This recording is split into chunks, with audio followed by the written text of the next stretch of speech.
చారిత్రమేవ వ్యాఖ్యాతి వీరం పురుషమానినం అంటాడు రాముడు. ఒక మనిషి మంచివాడా కాడా అంటే ఆయన ఎంత చదువుకున్నాడు, ఎన్ని ఉపన్యాసాలు చెప్పాడని చూడరు. ఆయన నడవడి ఎలా ఉంటుంది, ఆయన ఎలా ప్రవర్తిస్తాడు, ఆయన జీవితం ఏ మార్గంలో వెడుతూ ఉంటుంది, ఇది పరిశీలనం చేసి గౌరవాన్ని ఇస్తారు తప్ప కృతకంగా ఏదో ఇంత చదువుకున్నాడని ఇచ్చిన అది అన్ని వేళలా నిలబడేటటువంటి కీర్తి కాదు. సువ్రతుడయి అంటే ఎక్కడ ఎలా ప్రవర్తించాలో అలా ప్రవర్తిస్తున్నాడు. ప్రత్యేకించి తీర్థయాత్రలకు వెళ్ళినప్పుడు మనకి మనంగా పరిశీలనం చేసుకోవలసినటువంటి ప్రధాన విషయం కామక్రోధములకు వశం కాకుండా ఉండాలి. కామము అంటే అన్ని వేళలా స్త్రీ పురుష సంబంధ కామం అని అనుకోకండి. పిచ్చి కోరికలు, అర్థం లేని కోరికలు. అది వెంకటాచలం వెళ్ళినా కూడా జిహ్వచాపల్యం కొద్దీ అక్కడికి వెళ్ళినా కూడా 2 రోజుల్లో ఎన్ని రకాల ఆహారాలు ఎక్కడ దొరుకుతాయి అక్కడికి వెళ్ళి తిందాం. ఎంత భోగవంతమైనటువంటి జీవితం గడపడానికి వీలుగా ఎక్కడ మనం బస చెయ్యొచ్చు, ఎన్ని వాహనాల మీద తిరగచ్చు, అది కాదు. అక్కడ నువ్వు త్యాగబుద్ధితో ప్రవర్తించాలి. నీకు 10 మందితో పాటు భాగవతులకి ప్రసాదంగా పెడుతున్న చోటుకి వెళ్ళి అది తిని నువ్వు నిలబడగలగాలి. నలుగురితో కలిసి ఒక నదిలో స్నానం చెయ్యగలగాలి. 10 మందితో కలిసి ఒక వరుస క్రమంలో భగవద్ దర్శనానికి నువ్వు వెళ్ళగలగాలి. అంతేకాని అక్కడికి వెళ్ళిన తరువాత కూడా అనేకమైన కోరికలు, అందరి మీద కోపాలు పెట్టుకుంటే అది నీ ఒక్కడితో పోదు.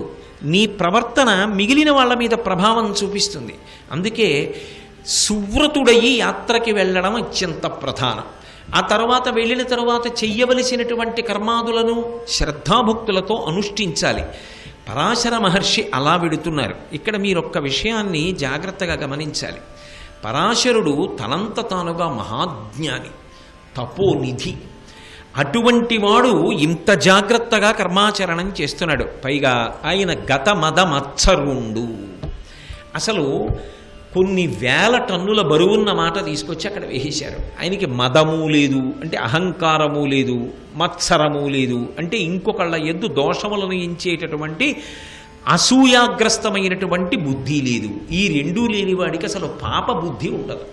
నా కొడుకు వాడు వృద్ధిలోకి రావాలి, ఆ ప్రేమ ఉండడం ఎప్పుడూ తప్పు కాదు. కానీ అర్థం లేని వ్యామోహం ఒకటి ఉందనుకోండి, వాడి పిల్లలు, వాడి మనవలు, వాడి మునిమనవలు వాళ్ళందరూ సంతోషంగా బతికేయాలి. కాబట్టి నేను దారి తప్పి ఎన్ని కోట్లైనా సంపాదిస్తాను. ఎందుకు అది ఏం చేస్తుంది కింద వాళ్ళని? కష్టపడి వాడు జీవితంలో వృద్ధిలోకి రావడానికి వాడికి కావలసిన చదువుని సంస్కారాన్ని వాడు వృద్ధిలోకి వస్తాడు తప్ప వాడు కష్టపడవలసిన అవసరం లేకుండా కోట్లు పట్టుకెళ్ళిస్తే నీ వృద్ధాప్యంలో నీ చింతకి వాడే కారణం అవుతాడు. సకల వ్యసనములు వాడికి ఏర్పడతాయి. అది విపరీతమైనటువంటి అనురాగం పాపం చేయిస్తుంది. అమ్మో నన్ను నమ్ముకున్న వాళ్ళు, వీళ్ళ కోసం నేను ఏదో చెయ్యాలి. ఆ పిచ్చి ప్రేమ ఏం చేస్తుందంటే పాపములు చేయిస్తుంది. కానీ ప్రేమ ధర్మము చేత కట్టుబడిపోయిందనుకోండి, ధార్మికంగా తాను చేయవలసింది చేస్తాడు. అప్పుడు అది కర్తవ్యం అవుతుంది. నేను చదివించవలసింది చదివించానా లేదా, వాడి ముందెప్పుడూ నేను దోషభూయిష్టంగా కాకుండా ఒక తండ్రి ఎలా ప్రవర్తించాలో అలా ప్రవర్తించానా లేదా, వాడికి ధర్మం గురించి చెప్పానా లేదా, వాడు అందుకోలేకపోతే వాడి కర్మ. నేను వాడికి ఎప్పుడూ తప్పు చేయలేదుగా, నేను వాడికి తక్కువ చేయలేదుగా, వాడు ధార్మికంగా బ్రతకడానికి కావలసినవి అందించానుగా. నీ కర్తవ్యం నువ్వు చేశావా లేదా, అది నీ శాంతికి కారణం. అవతల వాడిని పైకెత్తడం నీ చేతిలో ఉందా, వాడు కూడా సహకరించాలి. నేను చెయ్యవలసింది చేశానా లేదా, అది ప్రధానం. ఆ కర్తవ్యత నిష్ట ఉండాలి దేంట్లోనైనా. కాబట్టి ఆయన గతమదమత్సరుండు, ఆయనకి రాగద్వేషాలేం లేవు. లేనప్పుడు కోపం ఉంటే పాపం చేస్తాడు, పిచ్చి ప్రేమ ఉంటే పాపం చేయాలి. నాకు ఎవరి మీదో కోపం పెరిగిపోయిందనుకోండి, అదుపు చేసుకోలేకపోయాను అనుకోండి, అది ఆరోగ్యవంతమైన కోపం కాదనుకోండి, వాడు దారి తప్పకుండా బుద్ధి ఎంతవరకు చెప్పాలో అంతవరకే. అంతేకాని దాటిపోయిందనుకోండి ఆ క్రోధం, అప్పుడు ఆ క్రోధంలో నేను ఏం చేసేస్తానో నాకే తెలియదు, అప్పుడు పాపం చేస్తాను. అందుకే మాత్సర్యమున్నదే అసూయలోంచి వచ్చేసేటటువంటి దుర్గుణములు పెరిగిపోకుండా తనని తాను నియంత్రించుకోవాలి. అందుకు భారతం చదువుకోమన్నారు. భారతం చదువుకోవడం అంటే ఏదో ఒక కథ నేర్చుకోండి అని కాదు, జీవితంలో బ్రతకడం ఎలాగో నేర్పడానికి ఇచ్చాడు వ్యాస భగవానుడు. కాబట్టి ఆయన గతమదమత్సరుండు, ఆయనకి పాపకర్మ చేయాలన్న ఆలోచన అసలు ఎందుకు వస్తుంది? పైగా సువృతుడై తీర్థయాత్ర చనువాడు, తీర్థయాత్ర కోసమని బయలుదేరాడు. అటువంటి వాడు యమునా నదీ తీరమునకు వెళ్ళాడు. ఆ యమునా నదిని దాటాలి, ఆయన దాటి అవతల ఒడ్డుకు వెళ్ళాలి. అక్కడ ఒక తలోదరి కనపడింది అన్నారు నన్నయ్య గారు. ఎంత గొప్ప మాట వేసేశారు. తలోదరి అంటే శుష్కించిపోయినటువంటి కడుపు ఉన్నది అని అర్థం. శుష్కించిపోయినటువంటి కడుపు అన్న మాటకు అర్థం ఏమిటంటే కడుపు యొక్క ఉపరితలము లోపలికి వెళ్ళి ఉన్నది. ఆమె తలోదరి. కానీ అలా ఉన్న గర్భంలోంచి అసలు సాధారణ సృష్టిలో ఒక బిడ్డ కలగాలి అంటే స్త్రీ గర్భిణి అయినప్పుడు కడుపు ముందుకొస్తుంది. ఆమె తలోదరిగానే ఉండి అలా గర్భం పొందవలసిన అవసరం లేకుండా ఆమె పొందినటువంటి సంతానం ఉన్నదే, ఆమె పొందిన కొడుకున్నాడే, వాడు యావత్ ప్రపంచమునకు మార్గదర్శి కాబోతున్నాడు. అది ఆ తలోదరి అన్న మాటకు అర్థం. అంత శుష్కించినటువంటి కడుపు కలిగినటువంటి ఒక స్త్రీని చూశాడు. ఆమె మత్స్యగంధి. మత్స్యగంధి అంటే ఆమె ఎక్కడ నిలబడుతుందో అక్కడి నుంచి యోజనం దూరం చేపల కంపు కొడుతుంటుంది. అటువంటి స్త్రీ పడవ నడుపుతోంది. ఆమె ఎవరైనా యమునా నది దాటవలసి వస్తే ఏదో బాడుగ బుచ్చుకొని వారిని అందులో ఎక్కించుకొని ఆ పడవ నడుపుతూ తీసుకెళ్ళి ఆవలి ఒడ్డున చేరుస్తూ ఉంటుంది. ఏకవస్త్రం. అటువంటిది ఆ పడవ నడుపుతూ అక్కడ ఉన్నది. ఈయన ఆమెని చూశాడు.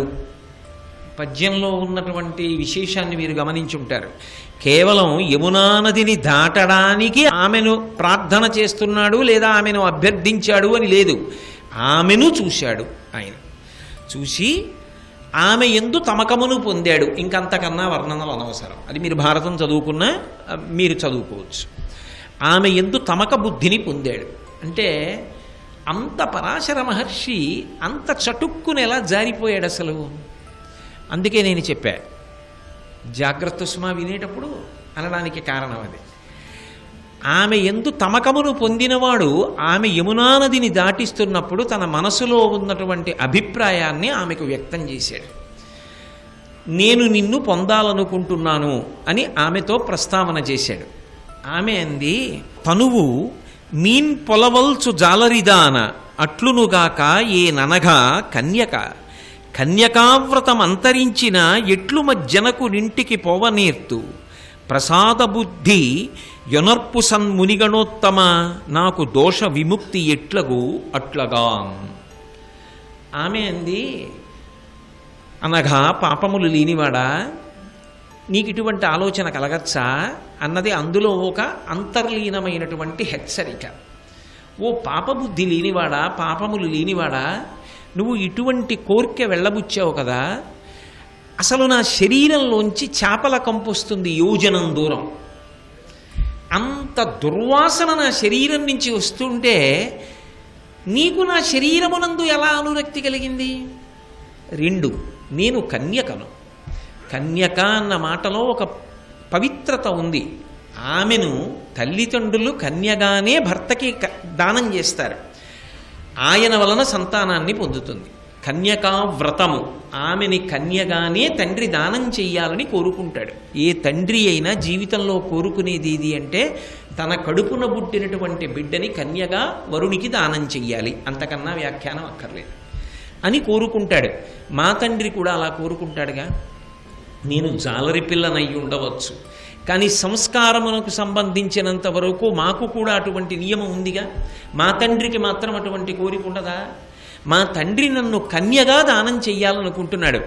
ఇప్పుడు నువ్వు వ్యక్తం చేసినటువంటి కోరిక వలన నా కన్యాత్వము భంగమైతే, నేను వెళ్ళి మా నాన్నగారి దగ్గర నిలబడితే మా నాన్నగారు తెలియక నన్ను వేరొక వరుడికిచ్చి దానం చేస్తే నేను మొట్టమొదట నన్ను పెంచినటువంటి తండ్రి పట్ల ద్రోహబుద్ధితో ప్రవర్తించిన దానం అయ్యానా కాదా?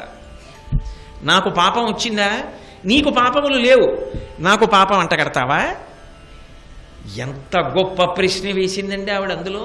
అనగా నేను నా కన్యాత్వాన్ని ఎలా విడిచిపెడతాను? 2, నేను నా ఇంటికి వెళ్ళి ఇది దాచినా నా తండ్రి తెలియక నన్ను కన్యాదానం చేస్తే అప్పుడు భర్తృద్రోహం కాదా? కాబట్టి నేను అడిగిన 2 ప్రశ్నలకి నువ్వు జవాబు ధర్మ సమన్వయం అయితే దానికి తగినట్టుగా నువ్వు ప్రవర్తించవచ్చు. ఆమె మాట్లాడిన మాట నిజంగా ఎంత గంభీరమైన మాట మాట్లాడిందండి. ఒంట్లోంచి ఆ చేపల కంపు వస్తోందేమో, జాలరి పిల్లగా కనపడుతోందేమో, కానీ ఆమెకు ధర్మమునందు ఎంత అనురక్తి ఉందో ఆమె వేసినటువంటి ప్రశ్న చెప్తోంది. ఆయన అన్నాడు, నువ్వు జాలరి పిల్లవి కావు, నేను నా దివ్య దృష్టితో పరిశీలించాను, నువ్వు మహానుభావుడైనటువంటి ఒక చక్రవర్తి యొక్క కుమార్తెవి, కాబట్టి నీ యందు నాకు అనురక్తి కలిగింది. నీ కన్యాత్వము భంగము పొందకుండా నేను నీకు వరమిస్తాను. కాబట్టి నువ్వు ద్రోహం చేయడం, పాపం చెయ్యడం అనేటటువంటివి నీ యందు అన్వయము కావు. ఆమె అంది, మరి ఇది యమునా నది మధ్యలో ఉన్నటువంటి ద్వీపం, ఒక ఇసుక తిన్నే. సమస్త ప్రాణులు చూస్తుంటాయిగా యమునా నదిలో, ఈ ద్వీపంలో. అంటే కామాతురాణం న భయం న లజ్జ, ఇదే ప్రవర్తించవలసిన విధానం. ఆయన అన్నాడు, ఈ యమునా నదిలో కాదు, పైన తిరుగుతున్న ప్రాణులకు కూడా కనపడకుండా నేను చీకట్లను పొగమంచు చేత సృష్టిస్తాను నా తపశ్శక్తితో అని పొగమంచుని సృష్టించి చీకట్లను సృష్టించాడు. దాని వలన వారిద్దరే తప్ప అన్యులకు కనపడరు. అంతవరకు అర్థమైతే చాలు, ఇంకా అంతకన్నా వివరంగా అందులో చెప్పవలసిన అవసరం ఏమి ఉండదు. కాబట్టి ఇప్పుడు వారిద్దరి కలయిక వలన సద్యోగర్భంబున అహిమద్యుతి తేజుండు వేదమయుండు అఖిల మునీంద్రాద్యుడు వేదవ్యాసుండు ఉద్య జ్ఞానంబుతోడ నుదితుండయ్యన్. వారిద్దరూ కలిస్తే సద్యోగర్భంబున అంటే సాధారణమైనటువంటి నియమాన్ని అనుసరించి కొన్ని నెలల పాటు తల్లి కడుపులో పెరగవలసినటువంటి పిండముగా కాకుండా ఉత్తర క్షణంలో ఆ మత్స్యగంధి యొక్క శరీరము నుండి ఒక పిల్లవాడు ప్రసవింపబడ్డాడు, ఓ పిల్లవాడు ఆవిర్భవించాడు.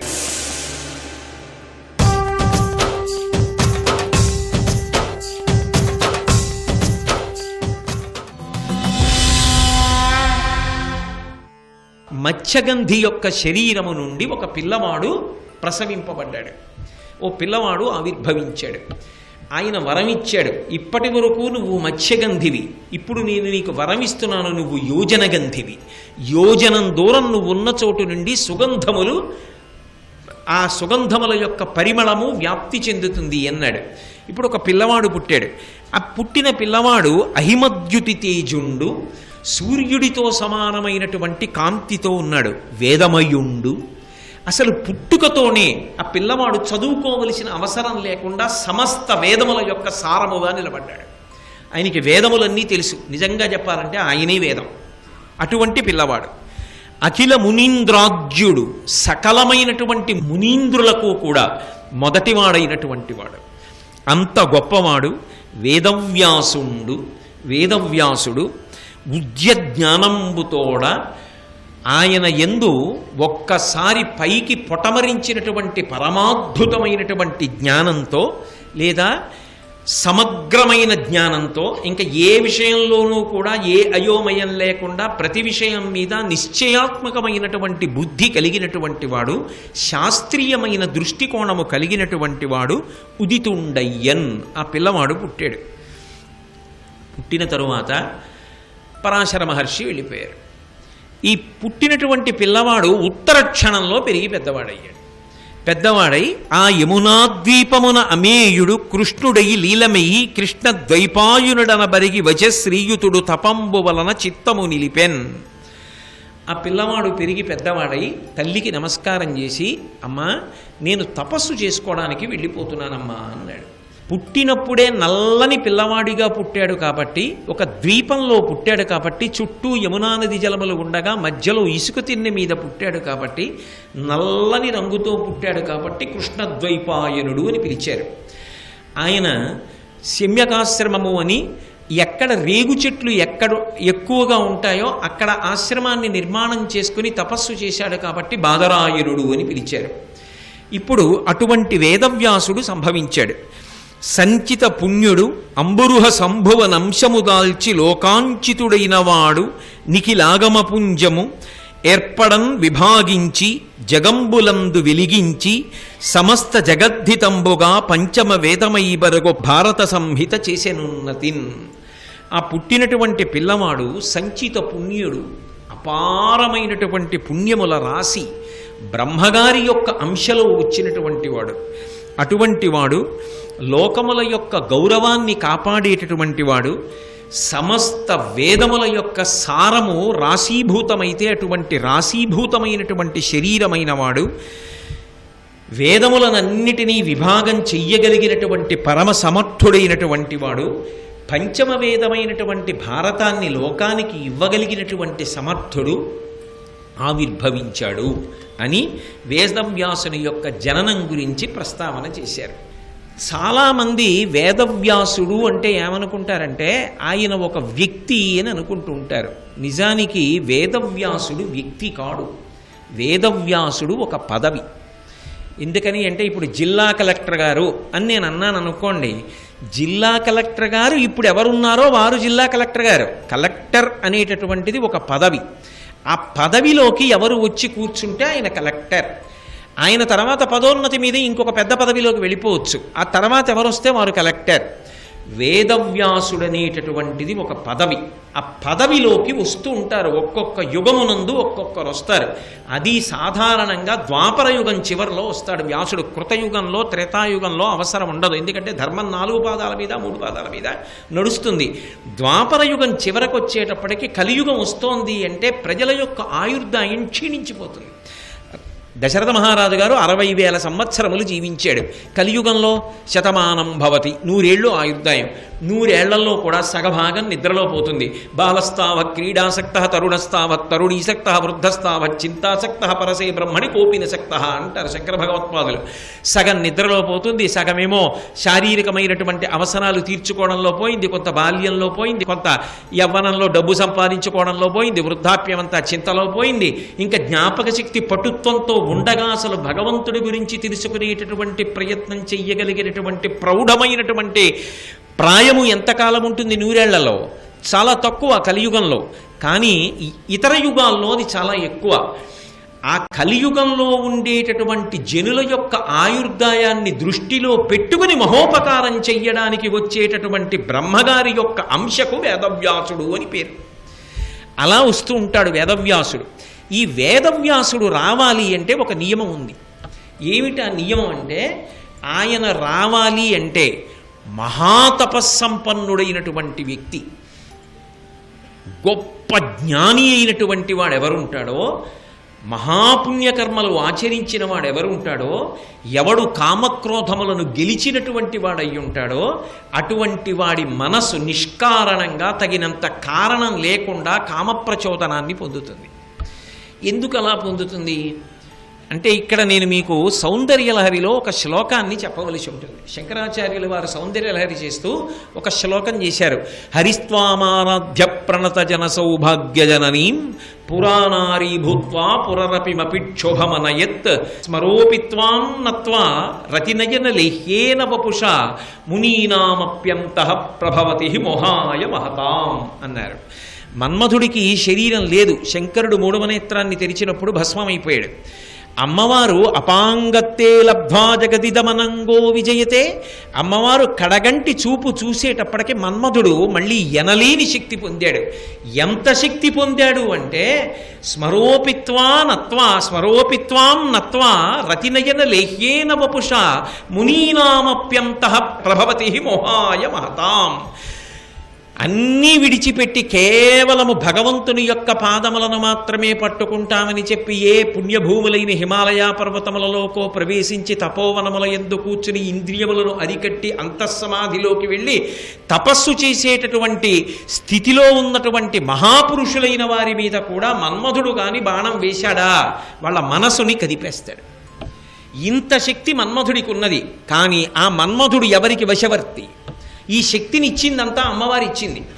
అమ్మవారికి వశవర్తి అయి ఉంటాడు. అందుకే మనుశ్చంద్ర కుబేరశ్చ లోపాముద్రాచ మన్మద అగస్తీరగ్ని సూర్యశ్చ ఇంద్రస్కందస్తథైవచ క్రోధభట్టారకో దేవ్యా ద్వాదశామి ఉపాసకా అని 12 మంది అమ్మవారికి గొప్ప ఉపాసకులు. అందులో మన్మధుడు ఒకడు. ఆ మన్మధుడికి బలమంతా అమ్మవారిచ్చింది కాబట్టి అమ్మవారి మాట జవదాటడు మన్మధుడు. సర్వం శ్రీ ఉమామహేశ్వర పరబ్రహ్మార్పణమస్తు.